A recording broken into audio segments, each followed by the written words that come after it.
ఒకరికి పెట్టడం నేర్చుకో, దాచుకున్నది నీ వెంట వచ్చేది కాదు.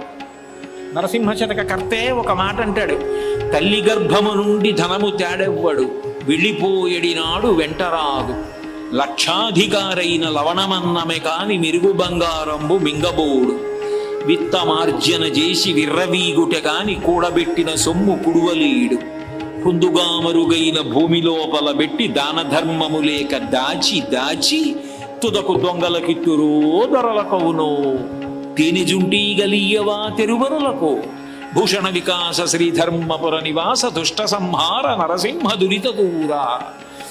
తల్లి కడుపులోంచి వచ్చినప్పుడు తెచ్చుకున్నది ఏదీ లేదు. అమ్మ కడుపులోంచి వచ్చినప్పుడు ఎలా వచ్చాడో వెళ్ళిపోయేటప్పుడు కూడా అంతే. ఒంటి మీద ఆఖరణ కప్పినటువంటి నూలు బట్ట కూడా లాగేస్తారు. లాగేసి తీసుకెళ్ళి కట్టెల మీద పడుకోబెట్టి వెలిగించేస్తారు. ఒంట్లో ఉన్న